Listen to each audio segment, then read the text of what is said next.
আমরা প্রতিদিন যে খাবার খাই তার পেছনে কিন্তু একটা অদৃশ্য যুদ্ধ সবসময় চলছে।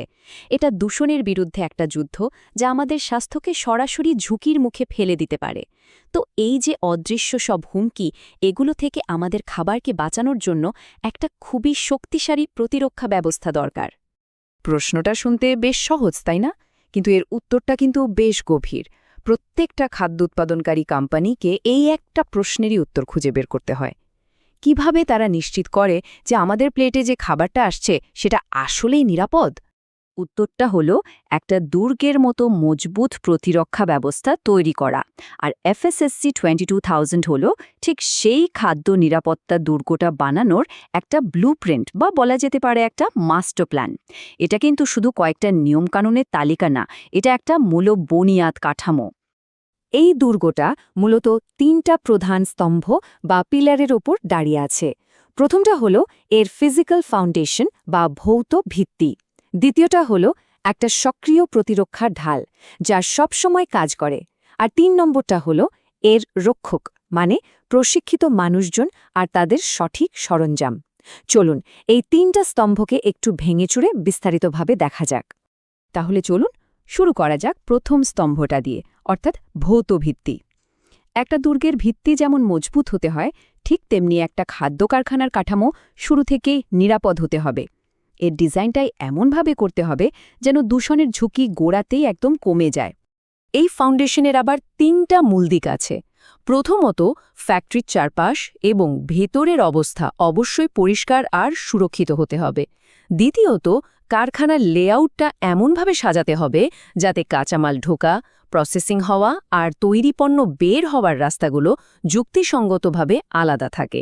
আর সবশেষে, পানি, বাতাস বা শক্তির মতো যে ইউটিলিটিগুলো ব্যবহার হচ্ছে সেগুলোও নিরাপদ হতে হবে। একটা ভালোভাবে ডিজাইন করা লেআউটে সবচেয়ে বড় সুবিধা হলো এটা ক্রস কন্টামিনেশন বা পারস্পরিক দূষণ ঠেকায়। মানে কাঁচামাল ঢোকার রাস্তা, প্রসেসিং এরিয়া আর তৈরি পণ্য বের হওয়ার পথ সবকিছু একদম আলাদা রাখা হয়। এমনকি ময়লা বা বর্জ্য বের করার জন্য একটা ভিন্ন রাস্তা থাকে, যাতে সেটা কোনোভাবেই ভালো পণ্যের সংস্পর্শে না আসতে পারে। কিন্তু অবাক করার মতো ব্যাপার হলো, অনেক কারখানাই এই একদম বেসিক বিষয়গুলোতে ভুল করে বসে। অডিটের সময় প্রায় ৪৫% ক্ষেত্রেই দেখা যায় বিল্ডিংয়ের দেয়ালে বা মেঝেতে ফাটল ধরা। প্রায় ৩০% ক্ষেত্রে লেআউটের পরিকল্পনায় এত দুর্বল থাকে যে কাঁচামাল আর তৈরি পণ্যের মধ্যে দূষণের ঝুঁকি তৈরি হয়। আর প্রায় ২৫% ক্ষেত্রে খাবারের সংস্পর্শে আসা কম্প্রেসড এয়ার ফিল্টার করা হয় না, যা সরাসরি দূষণ ঘটাতে পারে। আচ্ছা, এবার আসা যাক আমাদের দ্বিতীয় স্তম্ভে, আর সেটা হলো সক্রিয় প্রতিরক্ষার ঢাল। শুধু একটা মজবুত দেয়াল থাকলেই তো হবে না, তাই না? দূষণের বিরুদ্ধে সবসময় সক্রিয়ভাবে দেফাও তো করতে হবে। এই ঢালটাই কারখানাকে চলমান সব হুমকি থেকে বাঁচিয়ে রাখে। এই প্রতিরক্ষা ব্যবস্থার কয়েকটা জরুরি অংশ হল দূষণ নিয়ন্ত্রণের জন্য মেটাল ডিটেক্টর বা এক্স-রে মেশিনের মতো টেকনোলজি ব্যবহার করা। পোকামাকড় নিয়ন্ত্রণের জন্য একটা ডকুমেন্টেড প্রোগ্রাম থাকাটাও খুব জরুরি। সেই সাথে সঠিক বর্জ্য ব্যবস্থাপনা আর পরিবেশ ঠিকমতো পরিষ্কার রাখা হচ্ছে কিনা তা যাচাই করার জন্য সোয়াব টেস্টিং করা। এই সবকিছু মিলেই এই প্রতিরক্ষার ঢালটা আরও শক্তিশালী হয়। অডিটের সময় কিছু সাধারণ ভুল বারবারই চোখে পড়ে। যেমন ধরুন, কেমিক্যালগুলো হয়তো লেবেল ছাড়া বা ভুল জায়গায় রাখা হয়েছে। অনেক সময় দেখা যায় মেটাল ডিটেক্টরের মতো জরুরি মেশিনগুলো নিয়মিত চেকই করা হয় না। এর সমাধান কি? সমাধান হলো প্রত্যেকটা কাজের জন্য পরিষ্কার নিয়ম বা SOP তৈরি করা এবং সেটা ঠিকঠাকভাবে মেনে চলা হচ্ছে কিনা তা লিখে রাখা। বর্জ্য ব্যবস্থাপনার একটা দারুণ কার্যকরী উপায় হলো এই কালার কোডেড বিন ব্যবহার করা। এতে বিভিন্ন ধরনের ময়লাকে খুব সহজে আলাদা করা যায়।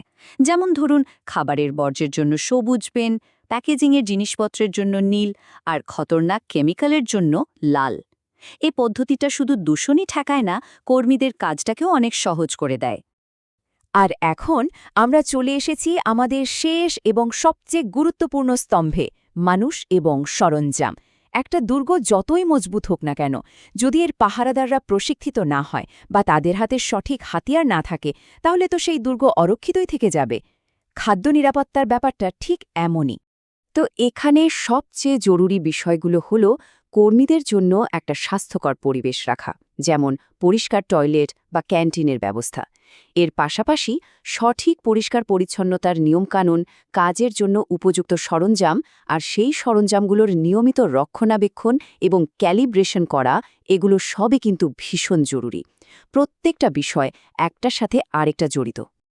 এই পরিষ্কার পরিচ্ছন্নতার সব কিছুর মূলে আছে একটা জিনিস, যার নাম মাস্টার স্যানিটেশন শিডিউল বা MSS। এটা আসলে একটা বিস্তৃত মাস্টার প্ল্যান, যেখানে পরিষ্কার লেখা থাকে কোন জায়গা বা কোন মেশিন কখন, কিভাবে এবং কে পরিষ্কার করবে।